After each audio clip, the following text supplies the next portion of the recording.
do segundo ano, sejam bem-vindos à correção da semana 1, né? PET, volume 3. Mas antes da gente ir propriamente dito para correção, vamos ver aqui alguns conceitos importantes, né? Que a gente vai trabalhar aqui. Então, vamos analisar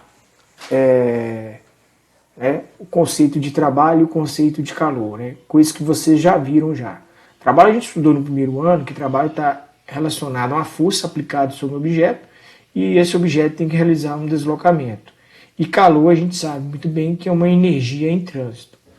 Bom, mas aqui a gente está analisando gás, né? E a gente, para estudar isso, a gente vai delimitar, né, o nosso estudo, o nosso gás, com um nome, termo chamado sistema, né? Sistema é utilizado para especificar um corpo, né? Um conjunto de corpos escolhidos para uma análise, é o que eu acabei de falar. Quando escolhemos o sistema, fixamos nele nosso olhar, né? Nossa análise, nossas hipóteses de trabalhos que serão desenvolvidos e os cálculos aqui, né? E a gente estipula, né? Os cientistas estipularam, né? Que você vai trabalhar com um gás ideal, né? Que vai estar sujeito, né, a variáveis de estados de transformação, tá? Coisas que também vocês, né, com certeza viram ou virão, né, em química, né, que essa é a parte que está intimamente ligada com a química e a física, chamada de físico-química, para vocês terem ideia. Ok? O que vai estar analisando? Né? Temperatura, pressão, volume, né? Isso tudo vai estar relacionado às questões das transformações, que a gente já estudou, né? Transformação isotérmica, onde a temperatura permanece constante, transformação isobárica, onde a pressão permanece constante, transformação isovolumérica ou isocórica, né? Onde o volume permanece constante, né? Uma transformação, não sei se abordou, né, mas é bom a gente falar aqui agora, se chama transformação adiabática, é quando, né, não há troca de calor com o ambiente, né? O que acontece? Você, né, vai fazer, por exemplo, que as moléculas dentro de um cilindro, né, por exemplo, uma bomba de encher pneu de bicicleta, elas ficam mais agitadas, então a temperatura dela aumenta, né, e sua energia interna aumenta. Mas isso sem trocar calor com o ambiente, né, com o meio externo. Isso se chama transformação adiabática, tá? Quando não há troca de calor com o ambiente. Então a gente observa aqui, ó, nessa transformação o gás não troca energia na forma de calor com o meio. É isso que ele está definindo muito bem aqui. Vamos para o experimento de Joule, experiência de Joule, né? O que consiste a experiência de Joule, né? Não vou aqui ficar preso à questão do contexto histórico, não. Tem a história aqui, é bom que vocês leiam depois, para a gente ganhar tempo aqui. Consiste o experimento dele, né? É isso que é o mais importante aqui a gente analisar aqui, né? Joule construiu um sistema no qual prendeu, né, duas massas, né? Aí tem essas massas aqui, né? Em um fio, conforme mostra a figura. A massa descia, né, devido à aceleração da gravidade, e as partes dentro do calorinho do recipiente, que não permite troca de calor com o ambiente externo, né, giravam. O que acontece, né, gente? A gente tem o peso aqui, né, no experimento aqui, e, né, ao ele descer, né, uma energia potencial gravitacional, ele propicia o movimento dessas partes. Esse movimento dessas partes, né, é a transformação da energia potencial em energia cinética, né? E a movimentação dessas partes vai agitando as partículas de água ali contidas no recipiente. Isso vai levando o quê? A temperatura dessa água, né? Aí a gente tem aí um processo de transformação, né? Energia potencial em energia cinética em energia térmica, ok? E isso permite realizar um trabalho, né, que fosse útil, né, para realizar alguma atividade, né? Então, Joule observou, né, que após algum tempo a água contida no calorímetro se aqueceu, aumentando assim a energia interna. Tá? A variação de temperatura foi observada com o auxílio de um termômetro. Observação muito importante de entender que a energia interna ela é diretamente proporcional à energia cinética, está relacionada à temperatura. Então, se aumenta a temperatura, aumenta a energia interna e vice-versa, né? Variação da energia interna. Ok? Então, vamos lá, né? Questão 1, né?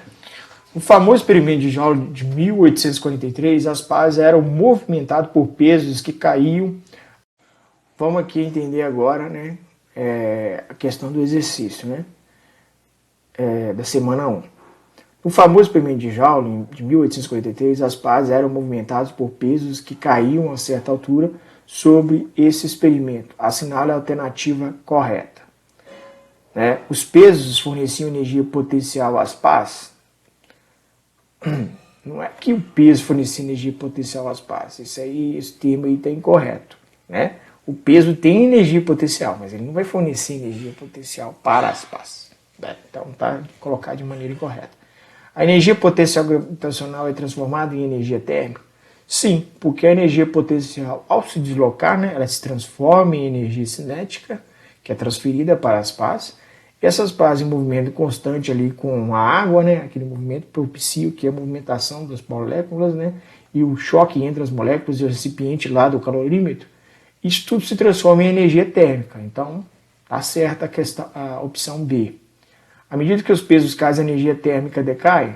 Pelo contrário, se está movimentando as pés, a tendência é fazer que a energia se aumente. E muito menos está relacionado com o verso quadrado da altura, não tem nada a ver. A energia potencial gravitacional gera um momento de força nas moléculas de água? Está errado. Momento é outra coisa. O momento está relacionado com massa vezes a velocidade, né? Coisa que não tem nada a ver aqui, nesse processo. A energia rotacional é sempre igual à energia cinética do movimento? Também nada a ver. Então, a opção correta aqui, gente, é B de bola. Vocês podem estar marcando aí, né? Vou até destacar aqui, ó. B de bola. Ok? Ótimo.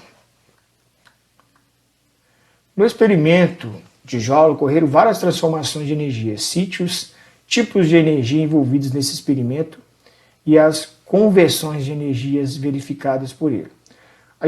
A gente pontuou lá em cima, né, quais foram essas energias, mas vou voltar a frisar aqui na questão 2. O peso tem energia potencial. Quando ele se desloca, né, quando ele cai, ele desce, ele se transforma em energia cinética, que por sua vez se transforma em energia térmica, que por sua vez vai gerar o quê? O trabalho. Então, essas são as transformações que ocorrem com a energia. Né?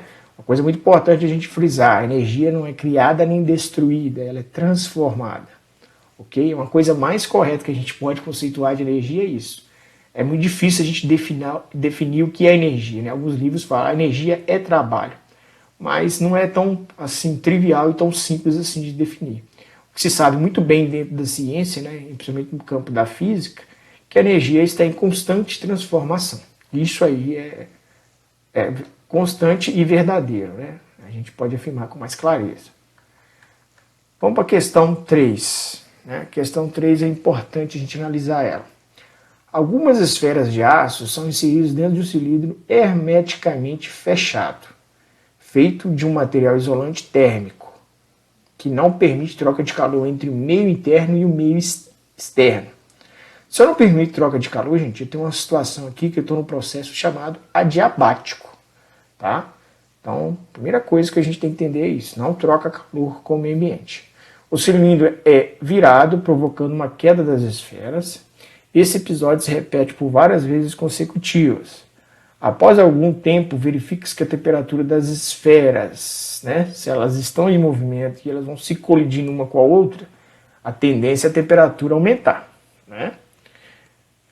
Não vai trocar calor, então uma das opções aí que está seguindo a lógica, né, aumenta e não troca calor, vai ser o quê? A B e a C. Aí vamos ver que isso se dá porque as esferas não trocam calor, a energia com o meio na forma de calor e a energia mecânica, tá? A energia mecânica, porque a energia cinética, energia em movimento é a energia mecânica das esferas se transformam em energia térmica. Então a opção correta seria a letra C de casa aqui, ó. Tá, gente? Cuidado, porque vocês têm que entender o raciocínio. Se está falando aqui em cima que não é permitida a troca de calor, então não pode ser a A, não pode ser a D e nem muito menos a E. Só que toma cuidado que aqui inverte, né? Aqui deveria ser primeiro mecânico para depois térmico. Então é o que eu falei, né? Precisa ser porque, né? Primeiro mecânica e depois a térmica. Não como colocou na letra B, que é errado. Colocou no térmica e depois mecânica, né? É o contrário. É mecânica primeiro para depois térmica. Ok. Questão 4. Né? Segundo a OMS, a Organização Mundial de Saúde, um ser humano adulto deve consumir diariamente 2.500 quilocalorias para que o seu organismo funcione bem, sabendo que 1 quilocal equivale a 100 equivale a 1.000 calorias, desculpem, e considerando que uma caloria igual a 4,2 joules, calcule a quantidade de energia em joules que deve ser ingerida diariamente para que o organismo de um adulto funcione bem. Deixe todos os seus cálculos na resposta enviada para o seu professor. Então, é interessante ter os cálculos para a gente saber, né, como é que você desenvolveu o raciocínio para chegar na resposta. Tá? Não necessariamente você precisa fazer igual eu estou fazendo aqui, mas eu preciso entender o seu raciocínio. Muito bem. Vamos aqui pegar a questão e jogar ela num outro quadro aqui, para a gente ver como é que vai ficar. Vamos ver aqui.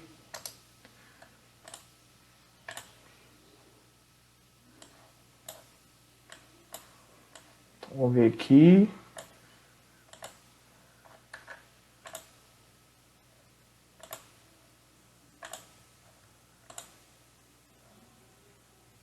Bom, poderia ter selecionado toda ela, né? Mas tudo bem.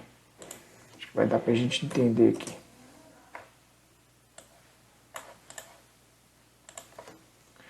Então vamos lá, gente. Vamos raciocinar aqui. Para resolver esse problema, basta a gente usar a regrinha de 3. Né? Eu vou fazer o seguinte, né? Se uma quilocaloria, que ele falou que equivale a 1.000 calorias, né?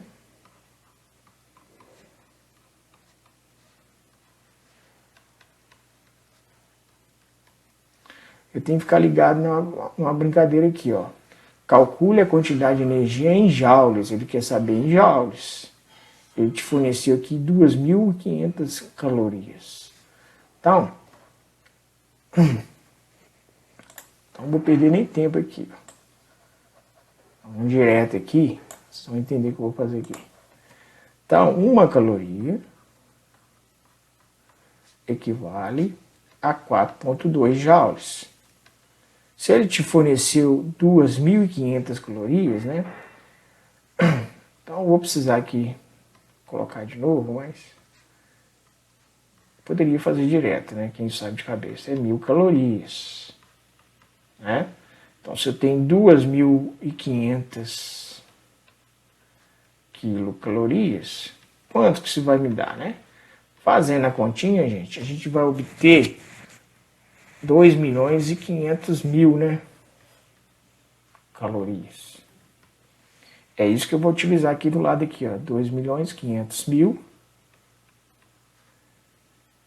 para x. Fazendo a multiplicação em x aqui, né, multiplicação cruzada, eu vou obter a relação que x é igual a 4,2 vezes 2.500, 2.500.000, né? Desculpa aí, 2.500.000. X é igual a quê? Se eu pegar 4,2 vezes 2.500.000, eu vou obter 10 milhões